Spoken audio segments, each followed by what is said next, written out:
Welcome back to Family Twist, where family secrets are the ultimate plot twist. In last week's episode, part 1 with Lisa MM Butler, she told us what it's like to be relinquished by her white mother simply because her father is black.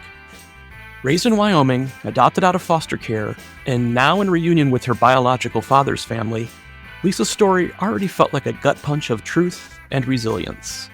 In part 2, we go even further. Lisa opens up about what happens when your adoptive parents die, and with them, your last tie to what you thought was family.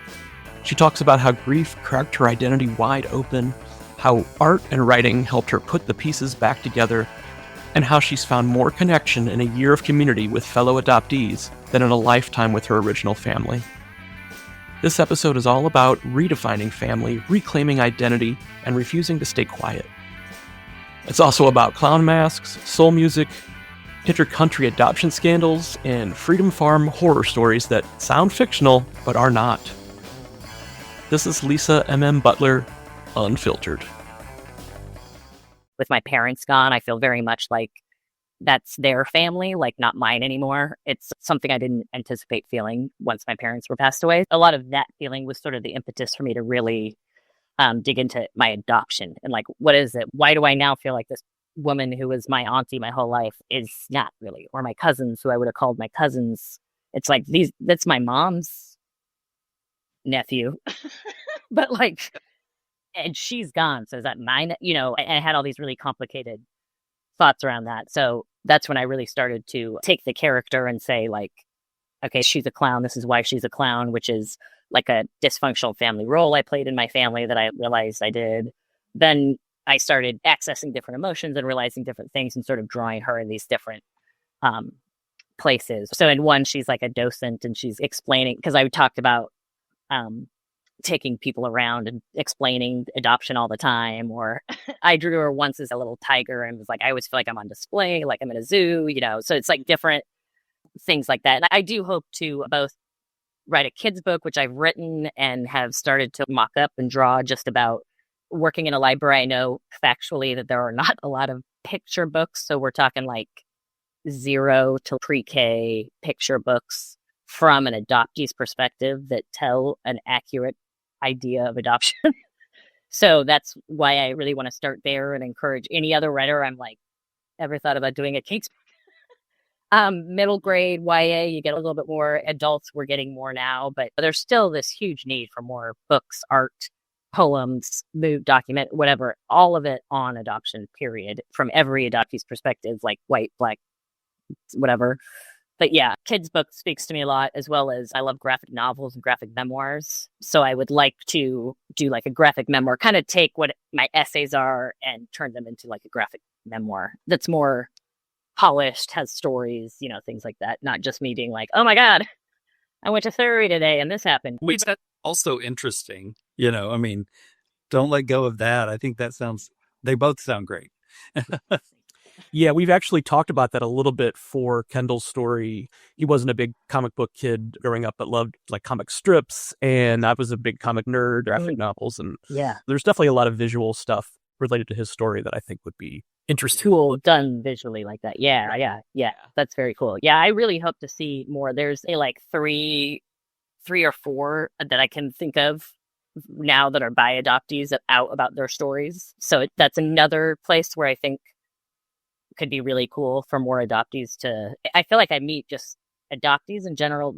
And I feel like we're just holding and processing so much that a lot of us are creative. A lot of us want to express that, get it out somehow, figure out how to process it. I know art is helpful for so many people. At our conference this summer, we're going to have an art therapy session this year. Just knowing how much it helps me to write and draw and even to process other things. I have a friend who lives in Gaza right now and is dealing with genocide. And I've made little zines, like 8-page zines about her life and things she's shared with me. And that's helped me just kind of process and not lose it.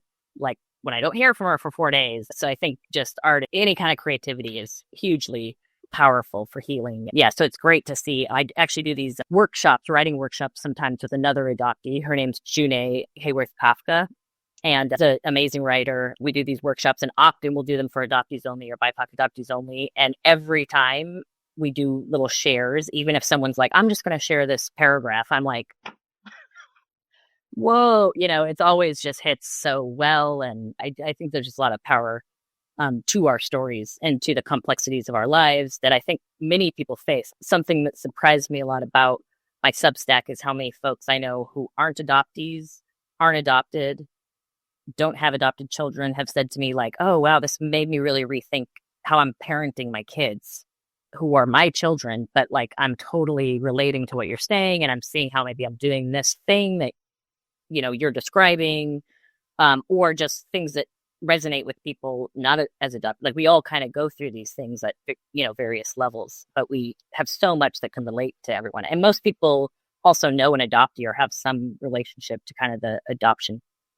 constellation. So yeah, I just think it's very important. Oh, for sure. Who doesn't have family drama? My text, and my mom texted with in all caps, call me. I'm like, oh well, boy, what? All right. I said, well, it's going to have to be after this podcast because it's never a 2-minute phone call. Yeah, you're like, ooh. Oh, that's so funny. All caps. Yeah. Uh-huh. Oh yeah. Everything's dramatic. Curious that the brother that you were raised with, is he also involved in the community? How is his journey going? So he didn't really involve himself in the community at all until about last year, because I gently pressured him into coming to the conference here. I'm like, you have a place to stay, like, come on, the conference is free, whatever. So he did come for that. And by the end, he was very much like overwhelmed, I think, but also was like, oh, wow, I got a lot to think about. He, I think, wasn't. So some of the questions he asked me, which led me to realize, oh, he hasn't really thought about this in the same way I had up to that point. One thing he asked me was, so do you think adoption's trauma? And I was like, well, yes. And let me tell you why, and kind of explained to him things I had read, like, biologically, neurobiology, separation from mother, all these things. And he's like, oh, okay. So I think it was just a lot of like opening his eyes to kind of like peeping out of the fog a little bit. I kind of think that's still where he's at. He and I don't talk a ton. I think I have a complicated feeling towards family. Like after my parents died, I really was like, what do I want to define family? Because this is not it for me. So I don't talk to my brother or sister a ton. Not to say we're estranged or have anything like that. There's no drama in that way. I'd say it's more like apathy, like the opposite of drama. Like my sister will be in town in June. I'll see her. Her daughter lives here. I'm very tight with my niece, her daughter. She moved out here from New Hampshire, I think near to me, and staying out here. So that's cool. So, I have connections to my family, but it does feel really complicated.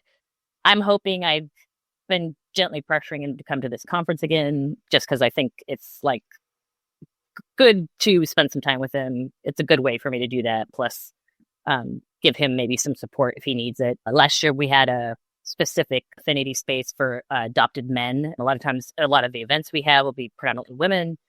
And so I think that was kind of cool for him to be able to meet some other BIPOC men that were adopted, specifically other Black men. Like he experiences specific things to being a Black man that even I can't necessarily understand, just like I experience things as a Black woman you wouldn't. So I think that was good for him too, to be able to experience and have the same type of limbic resonance they call it, that like I've been getting from the adoptee community. I haven't felt the type of like closeness or resonance to other people, particularly this quickly, except with other adoptees. The folks I've met through the organization now that I volunteer with and work with a lot, and I'm very tight with them now. I feel like they are definitely more like a chosen family to me. I joked with my hubs the other day. I've been married almost 16 years. And I was like, hey, my therapist thinks I'm beginning to securely attach to you. And he was like, oh, is that good? And I was like, yeah, no, that's good. That's good.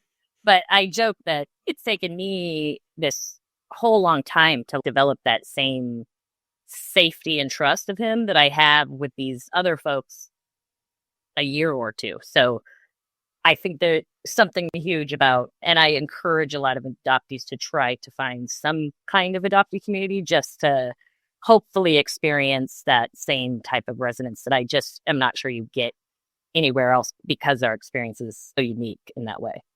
So yeah, I hope he comes again this year. Yeah.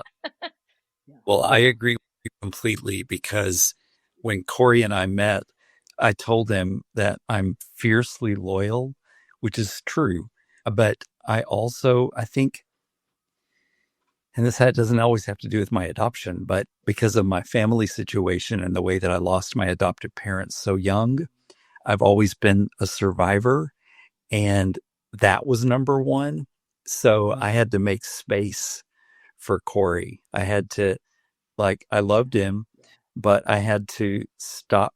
And he will tell you I'm still type A, but I'm much less than when we first met. I feel I just didn't know how to not be in complete control at every moment, Yeah, absolutely. That fear of rejection and those types of fears, you want to control, I think, the situation, and you want to be in control of, I'm sure my hubs, when he listens to this, will be like, nodding along like, Lisa, we really appreciate your openness, because I think some of the things you're saying haven't really been talked about a lot on the podcast. So I think this is going to be a really important episode for adoptees, because, while there are similarities, everybody's going through their own journey, and everybody's having different feelings about what family is and what family means now, and so thank you for your candor.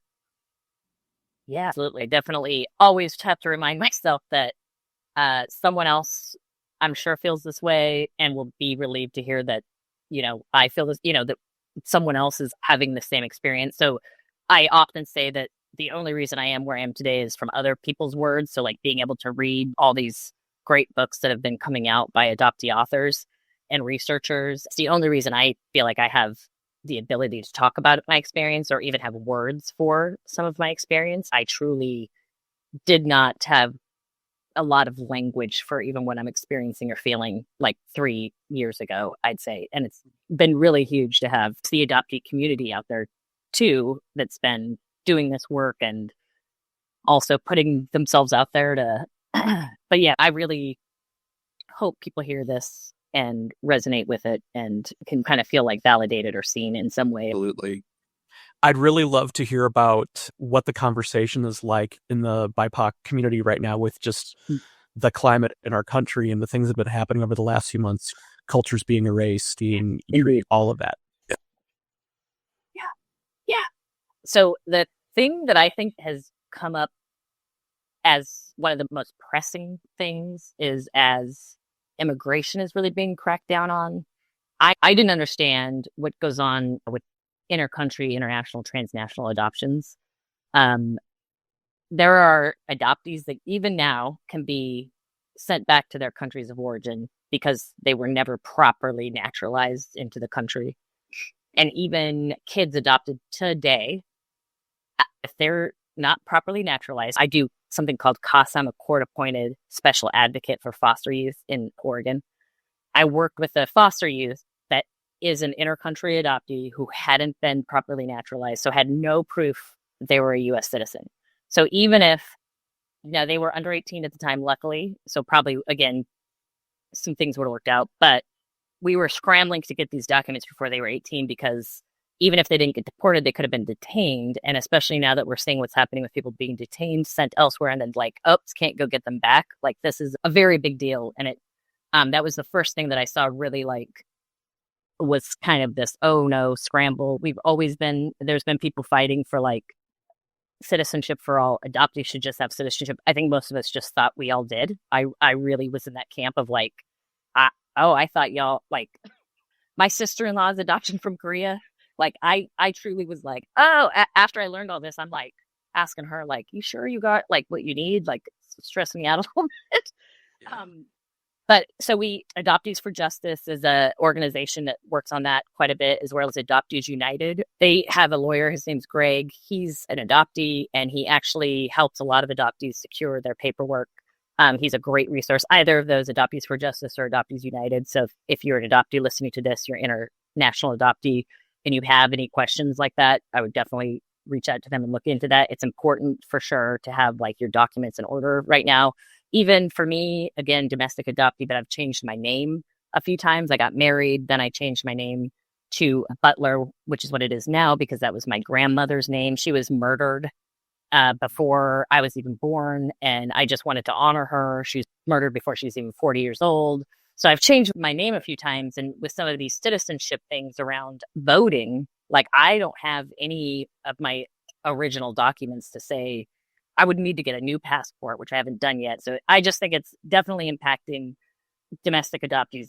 That would impact really any woman that's changed their name or any human being that's changed their name. Yeah. And then also recently, Korea has come out and admitted to all of the illegal stealing of children, which has been documented, but that commission finally came out and admitted it and is now starting to talk about. So kind of around immigration and all of that has come up a lot. I also think as far as erasing our histories, something that touches me with that and strikes a chord with me is as an adoptee raised with white folks, my access to Black history was the same as pretty much any other white kid's going to get from their parents or in school. Obviously, we know a lot of history left out purposefully. So I think when I see people out there trying to do real education, for example, I'm going to go on a trip in October. It's called the Legacy Trip. This woman, Tina Strong, she's an anti-racism educator and writer.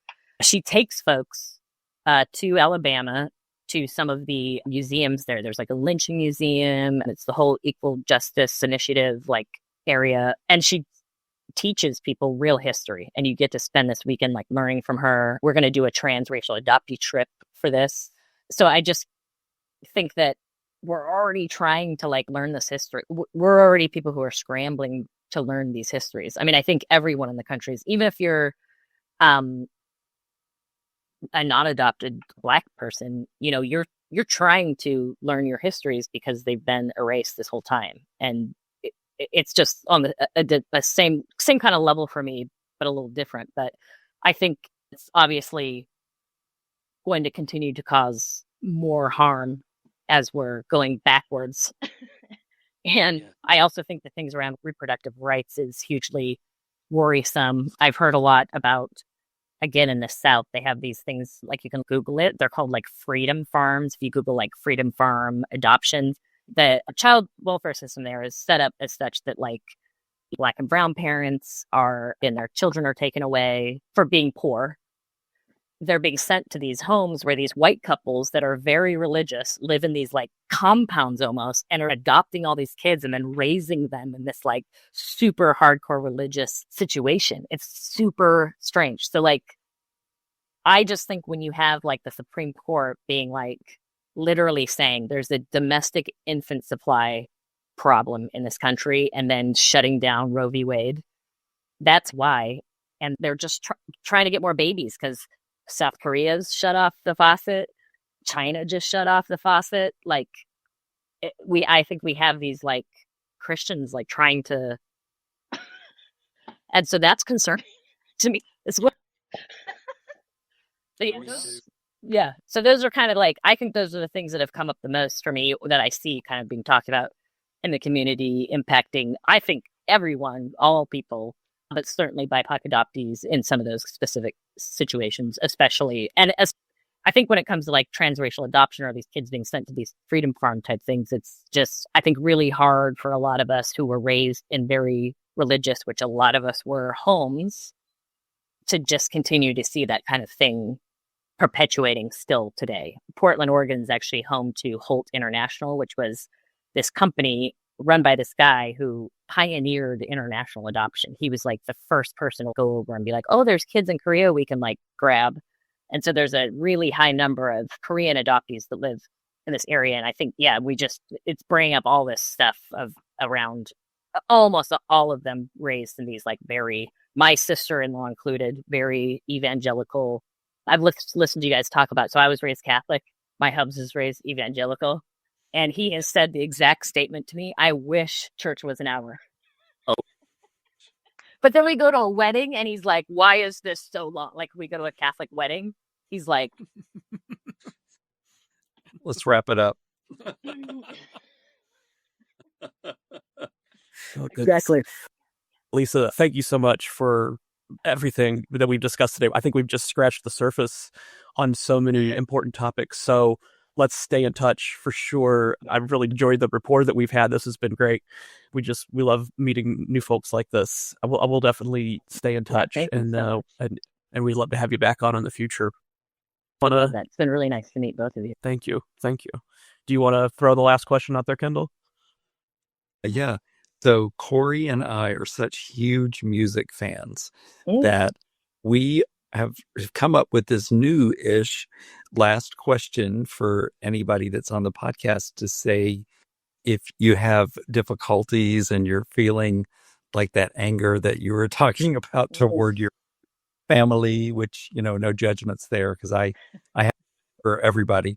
Is there a certain genre or artist or song that you go to that's healing for you? Yes, I would definitely say soul, R&B soul. I love this artist named Sam Henshaw with 2 N's, SAMM Henshaw. He's British and he's amazing. And that is something I will groove out to. Always sets me right, Cool. Check him out. Well, exactly. That's the other half of why we asked this question, because we're right. Yeah. Add it to the playlist. We have a ridiculously large collection of soul, disco, funk, and that's one of our big genres. I love some soul. Yeah. Awesome. When I come Friday afternoons, when I drive in the driveway, I can already hear the bass. Corey's got the party started. He's just waiting for me. Oh, yeah. Oh, amazing. Oh, yeah. It's something else I thank my white mom for, is introducing me to Motown and gospel music and soul to a point. She did like some good music. So, yeah. Yeah. I credit my parents every day with my love of the genres that they brought into my life. Mm-hmm. Yes. Yeah. I love it. Yeah. Yeah. Yeah, my grandfather on my mom's side was kind of what they would call a greaser in the 50s. And so, he was always playing Fats Domino and Sam Cooke. And my mom grew up listening to that. So then that got passed on to me. And yeah. Oh, I love it. That's awesome. That's very Yay, Grandpa Weiss. Yay, Grandpa Weiss. Yes. Well, thank you so much again, Lisa. This has been a real joy. Thank you so much. I appreciate it. We'll definitely stay in touch for sure. That was part 2 with Lisa MM Butler. And if your jaw's on the floor, you're not alone. From processing adoption through comics and clown personas to exposing systems that still erase and endanger adoptees today, Lisa's doing more than sharing her story. She's demanding we listen. And here's your next plot twist. Lisa reached out after our recording to say, hey, by the way, horror is totally my jam. So we'll be bringing her back for an episode of Horror Heals where we'll talk monsters, metaphors, and the kind of real-life terror only family secrets can summon. In the meantime, check out her work in the powerful BIPOC adoptee community she helps lead. Links in the show notes. Again, listeners, thank you for being with us. And remember, family secrets? Yeah, they're still the ultimate plot twist. The Family Twist podcast is presented by Savoir Faire Marketing Communications and produced by How the Cow Ate the Cabbage, LLC.